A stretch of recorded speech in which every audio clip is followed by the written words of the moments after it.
Hi YouTube, Jeremy here with Simple Little Life, and welcome to part 2 of the 3-part series on how to make a knife with basic hand tools. You can check out video number 1 up in the corner here, and that's going to cover some of the tools that we're going to be using, pretty much all the tools we'll need. I think the one that I didn't mention is a drill of some sort, electric drill, cordless drill, something to drill holes. You're going to need that. In this video, I'm going to show you how to build a knife beveling jig, and we're basically going to put the bevel on the blade by hand with a file. What is a knife bevel? This shiny part right here is the bevel. Basically, it comes from the full thickness of your knife and it brings it down into a nice even bevel to the edge. The reason we're using a jig for this is so that we can get a very nice even bevel on there, very consistent angles all the way along, and also to get a really nice straight plunge line. Now the method I'm going to use to make knives in this video series is called the stock removal method or the material removal method.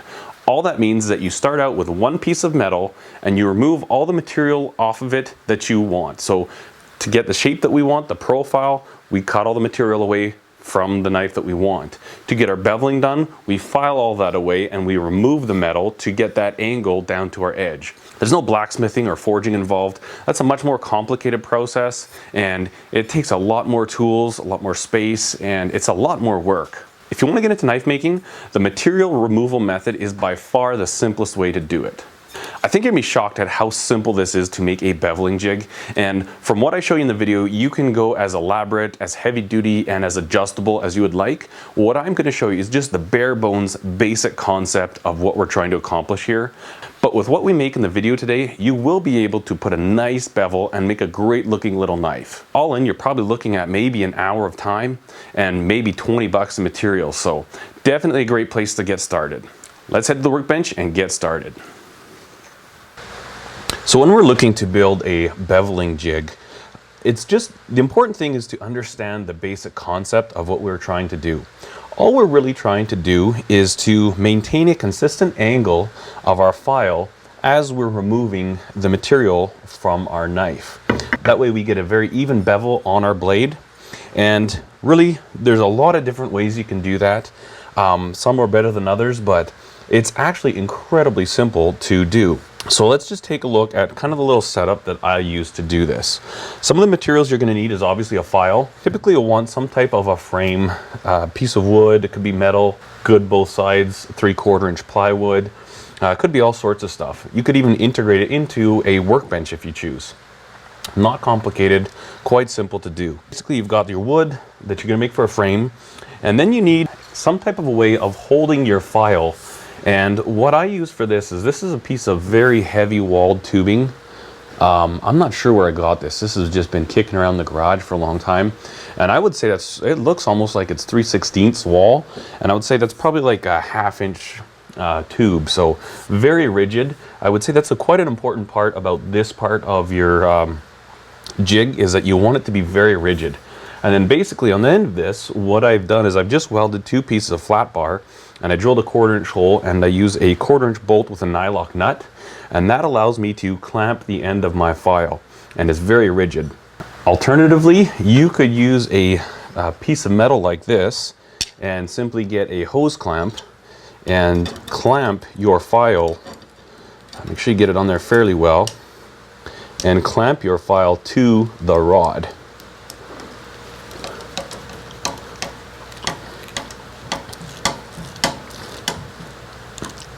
Just like that. And now we've got a nice secured file to a nice stiff piece of metal or some type of a rod that you could use. Even a piece of conduit would probably work fine. Obviously, the heavier the material you use, the harder you can file.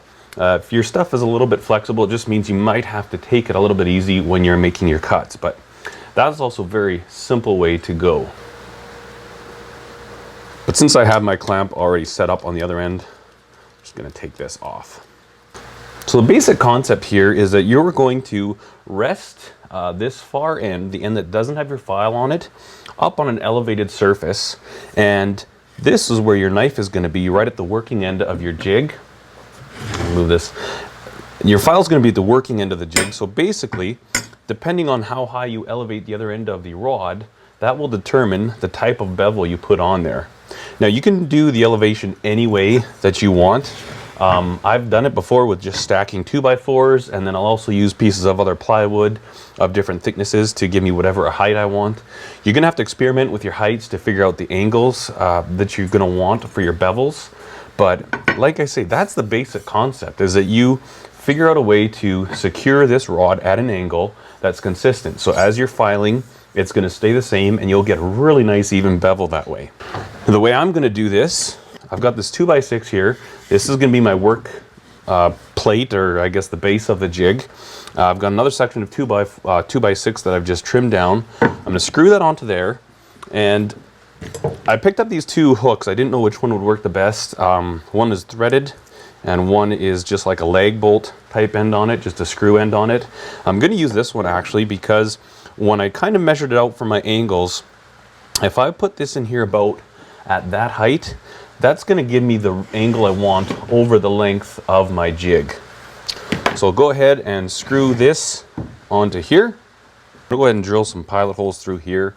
I find the wood I get it's garbage. Splits like crazy, so this is just to help keep it from splitting on us.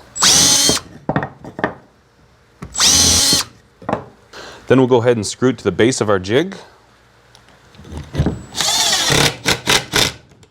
And again, none of this really has to be very precise. This is just to give us a little bit more elevation. Had I been able to use this, if this was threaded up farther, I would have just drilled a hole through this and put a nut on either side. Unfortunately, this isn't quite threaded up high enough, and I don't have my taps with me here, so I'm not able to use this. But like I say, anything, you can even just get away with resting your rod on this end, the elevated end. But I find these eyes are quite handy to keep it. It just makes the process quicker, and your filing rod never comes off. Now I'll just match up a drill bit that's going to give me a nice pilot hole for these leg bolts. These work far better if you drill a pilot hole, and basically if you make the hole, the pilot hole, the size of the main meat of that shank, that's pretty close. It can be a little smaller too, but trying to push these in without it, it's just going to cause the wood to split. So definitely drill a pilot hole when you're using these leg bolt type eye hooks. And I think this one should be good.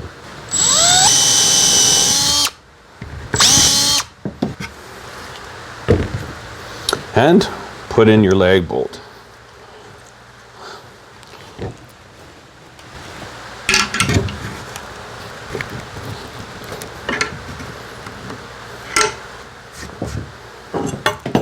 Essentially, that is a knife beveling jig. Absolute rocket science. So complicated, it's ridiculous. And actually, I decided for this video, I'm going to do what you guys are probably going to do, or somebody that doesn't have a welder. They don't have access to put weld tabs on here. I'm going to do it with the hose clamp. I just want to keep things and prove to you that things can be as simple and low-tech as possible. I'm just going to clean this end up a little bit.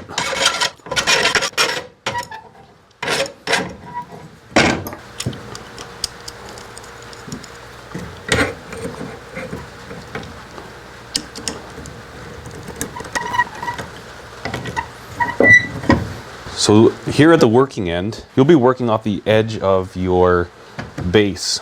Basically what you'll do is you'll clamp your knife to there. You do need to figure out a way to clamp it. And one other thing we should talk about right now as well, with your knife clamp there, you want to make sure you get very nice even plunge lines. Plunge line is this part of the bevel right here, basically where the bevel starts. And to ensure that we have it starting at the same place every time, what I will typically do is when I figure out where the knife is going to be, I'll actually trace the knife out just so that if I take it off to look at it, I can get it located in the exact same position all around it here. And I'll put in a travel screw. This will basically screw it down, and what that does is stop the blade from going further than that. And you basically work up against that, and that'll make sure that your plunge line stays the exact same so you get a really nice even finish. Clamp our blade in, figure out roughly where we want our plunge line to be.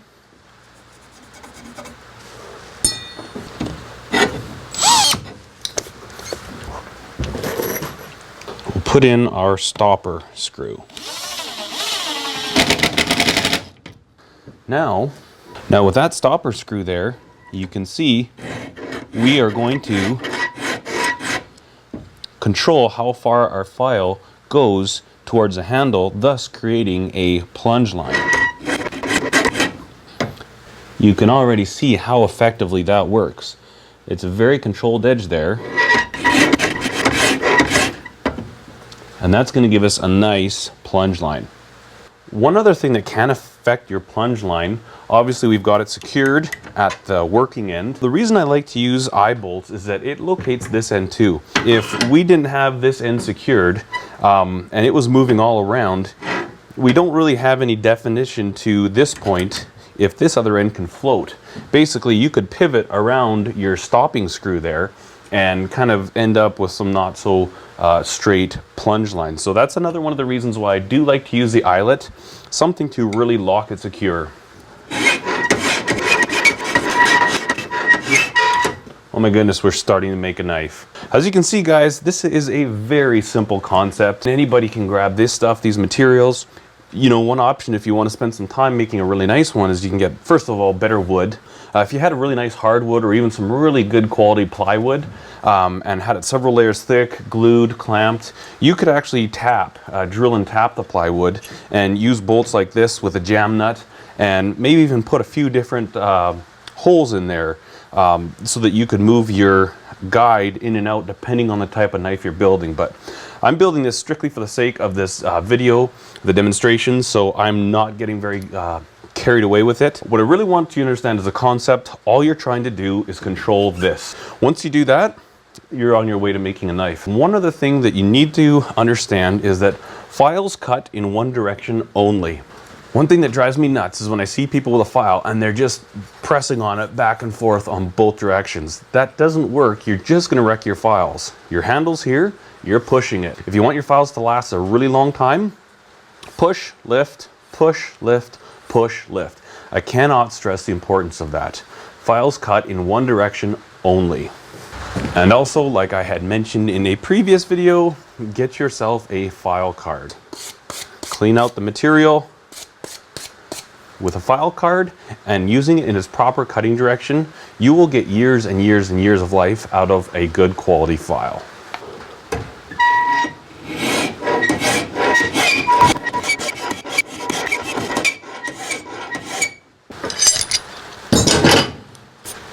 And we are actually starting to put the bevel on a knife now.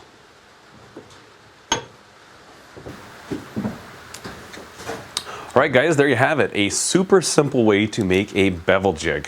The biggest thing I want you to remember is the concept. What are we trying to do? We want to hold that file at a consistent angle and make sure that it stops for our plunge line while we're filing the bevels on our knives. In part 3, we're going to go ahead and make a knife and we will cut that out by hand, bevel it. I'm actually going to use this jig that we just made, and I'll also show you how you can heat treat it with tools and basic things you can find at a hardware store, so long as you use a high carbon steel like an 01 tool steel. I highly recommend the 01. You just can't beat it when you're starting to make knives, and even once you've got fancy tools, I love 01 tool steel. Anyways, guys, I hope you enjoyed the video. I hope you learned something. I appreciate all your support. Please like, share, subscribe, comment, and we'll be back with part 3 of this video series, and we'll build ourselves a little knife with our hand tools. Super simple. You can do it. Thanks for watching. Cheers.